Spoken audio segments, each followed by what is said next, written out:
میرے گاؤں میں ایک بندے نے بھینسوں کے جو بچڑے ہوتے ہیں جس کو ہم اپنی پنجابی زبان میں کٹا کہتے ہیں، اس نے کٹوں کا ایک فارم بنایا اور بہت سے کٹے لا کے اس نے وہاں پہ رکھے۔ اب اس کے لیے ملازم کی ضرورت تھی، تو ایک ایسا بندہ جو کہ گاؤں میں فارغ ہوتا تھا، اس نے اسے کہا کہ یار میرے پاس کام ہے، اگر تم ان کی نگرانی کے لیے میرے ساتھ آ جاؤ۔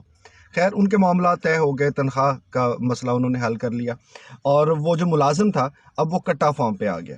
چونکہ وہ پہلی بار اس کام پہ آیا تھا تو اس نے مالک سے پوچھا کہ مجھے سارا دن کرنا کیا ہے، تو مالک نے کہا کہ صبح تم نے اٹھنا ہے، ان کو چارہ ڈالنا ہے، ان کو پانی پلانا ہے، دوپہر میں ان کو سائے میں باندھ دینا ہے، شام میں ان سب کو چارہ ڈالنا ہے اور ایک بار نہلانا ہے، پانی پلانا ہے۔ تو اس طرح کے کام ہوں گے۔ تو ملازم کہنے لگا کہ میں نے آرام کب کرنا ہے؟ تو مالک نے کہا کہ رات کو جب تم نے ان کو چارہ وارہ ڈال دیا، پانی پلا دیا، تو رات کو یہ کٹے بھی سو جائیں گے، جب یہ سو جائیں گے تو تم بھی آرام کر لینا۔ اس نے کہا جی ٹھیک ہے۔ اب سارا دن گزرا، کام کاج ہوتا رہا۔ رات میں وہ شخص جو تھا، جو ملازم تھا، اب وہ اس انتظار میں تھا کہ یہ سارے کے سارے جانور، یہ سارے کٹے جو ہیں یہ سو جائیں تاکہ وہ بھی آرام کرے۔ اب بڑی تعداد میں وہاں پہ اس کے پاس جانور موجود تھے، وہ انتظار کر رہا ہے کہ یہ سوئیں گے تو میں سوؤں گا۔ تھوڑی دیر کے بعد کچھ جانور سو گئے کہ کہیں سے ایک جو بچڑا یا کٹا تھا وہ اٹھ کے پھر بولنا شروع ہو گیا، کھڑا ہو گیا۔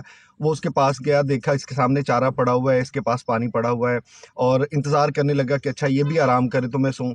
کرتے کرتے ساری رات گزر گئی، کبھی ایک جانور جاگتا ہے، کبھی دوسرا جانور بولنے لگ جاتا ہے، اور سارے جانور جو تھے وہ ایک ہی وقت میں سو نہیں رہے تھے۔ اب اس کا نقصان یہ ہوا کہ وہ بندہ ساری رات سوچتا رہا کہ اچھا یہ جانور سارے سو جائیں گے تو میں بھی سوؤں گا، اور وہ ساری رات سو نہیں سکا۔ صبح سویرے مالک آیا، اس نے بتایا جی کہ پوچھا جناب بتائیے کیسا رہا آپ کا پہلا دن؟ تو اس نے کہا صاحب جی دن تو بڑا اچھا گزر گیا لیکن ساری رات سو نہیں سکا۔ وہ حیران ہو کے کہنے لگا کہ تم سوئے کیوں نہیں ساری رات؟ تو جواب ملا کہ جی آپ نے کہا تھا کہ جیسے یہ سارے جانور سو جائیں گے تم بھی سو جانا۔ اب ہوا یہ کہ ساری رات میں انتظار کرتا رہا، کوئی نہ کوئی جانور جو تھا وہ جاگ رہا ہوتا تھا، وہ کھڑا ہو جاتا تھا، وہ چلنا پھرنا شروع کر دیتا تھا، اور میں اس کے انتظار میں اپنی نیند چھوڑ کے پھر اس کا خیال کرنے لگتا تھا۔ وہ مالک ہنس کے کہنے لگا کہ اس کا ہرگز یہ مطلب نہیں تھا کہ تم اپنے آرام کے لیے سارے کٹوں کے سو جانے کا انتظار کرو، اگر انہوں نے کھانا وانا کھا لیا ہے تو یہ آپ سو سکتے ہیں۔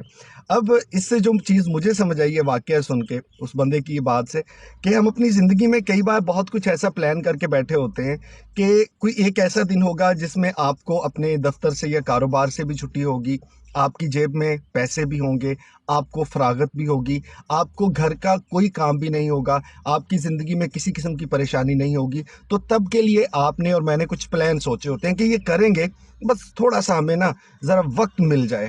حالانکہ جب تک زندگی ہے کوئی نہ کوئی کٹا کھلا رہے گا۔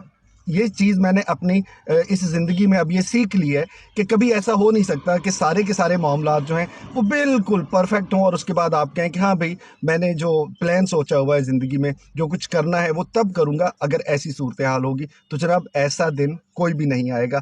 اب اس کا جو فلاسفی ہے، جو اس کا سلوشن ہے، وہ خود کو یہ سمجھانا ہے کہ جناب آپ نے جو سوچا ہے اس کے لیے جیسے ہی تھوڑے سے موافق حالات ہوں آپ اس کام کے لیے آگے بڑھ جائیں، اور اس کے لیے انتظار نہ کریں کہ سارے کے سارے کٹے سو جائیں گے تو آپ کام کریں گے، کیونکہ کوئی نہ کوئی کٹا زندگی میں کھلا ہی رہے گا۔